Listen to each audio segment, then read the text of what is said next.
journey with me today as I tell you guys the story of how I ended up on life support and navigating life afterwards. 6 months after losing my mom to COVID-19, my family and I tested positive for COVID-19. I was currently 17 weeks along, and I was obviously really scared, especially after we just lost my mom. The day that I decided to go to the ER, I believe my oxygen level, from the pulse ox, was only 90 or 91.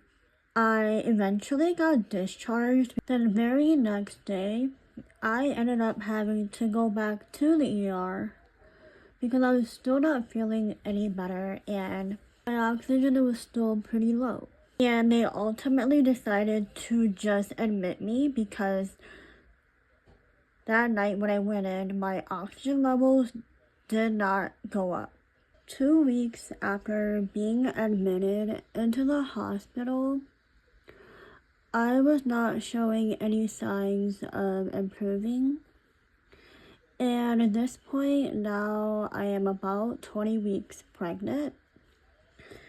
And the doctor decided that they were going to intubate me. I was really scared because this is the reason why we lost my mom. She was doing fine one day. The next, we get a call saying that she was now on life support. So being on life support, being intubated, was my biggest fear. I was afraid I was not going to wake up again and I would never see my kids ever again. The very first time I was actually lucid enough to even really remember where I was and my surroundings and whatnot was the day after Christmas. This day, my sister was actually visiting me. That day was hard. That was the very first day where I was lucid enough to remember her telling me that my baby didn't make it. And that is Christmas. And I was not even in my hometown anymore. They airlifted me from my hometown to a hospital that was like an hour and a half away. This day, my sister and I talked about all the things that happened while I was on life support. And apparently every single day that they visited, I asked her every single day, where is Emma? And every time they would have to tell me that she didn't make it. The next time they came to see me, I obviously didn't remember and they would have to tell me all over again. It was to a point where my older sister told them to just stop telling me because they're essentially breaking my heart every time that they're telling me. There were many days where the doctors and my family just didn't know if I would make it through the night. The doctor suggested my family to basically put me on DNR because they felt like if I was to have a cardiac arrest, and even if they attempted to resuscitate me, the odds were not in my favor. I had physical therapy every day in the ICU. The physical therapist team would come and just try to help me get my strength back. At first, I didn't realize that I was so weak to where I had to relearn how to walk all over again.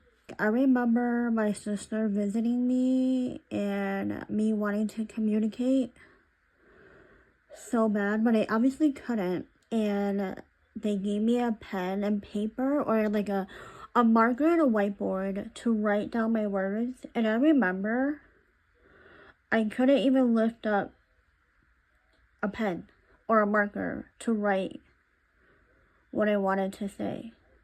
After I was extubated, I didn't stay too long in the ICU. They eventually transferred me over to an inpatient rehab facility near my hometown, which means that I will now only be like 10 minutes away from home. But to this point, I have been away from my babies for so long. I have not seen them. I was so eager to get better, to go home and see my kids. That was literally my motivation to get better and go home. I pushed myself really hard during rehab. I think I was at the inpatient rehab place for not even a week, and I was strong enough to go home and just continue to have a nurse and occupational therapist and a physical therapist come see me at home. Adjusting to home life after was pretty tough, mostly because I was in denial and I didn't like asking for help. I still was on oxygen, like supplemental oxygen, and I was also using a walker to get around. And regarding my baby, because she's considered stillborn, most stillborn parents get to properly say bye to their baby and hold them and get pictures with them and whatnot. I didn't really get that, but I am very glad because the nurses who delivered her took photos of her and me holding her, and I have those photos, and I'm just glad that I at least have photos of her, and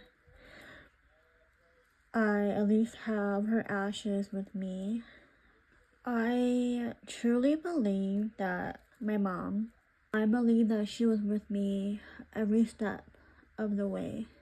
I feel like it took me about 4 complete years for me to feel completely like myself again. This is probably one of the darkest chapters of my life. And I have learned a lot, and I've learned that life is really short. And I've heard people say that all my life, but you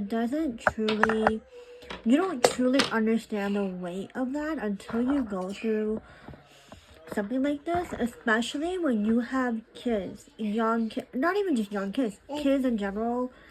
You don't realize how short life is until you go through something like this. And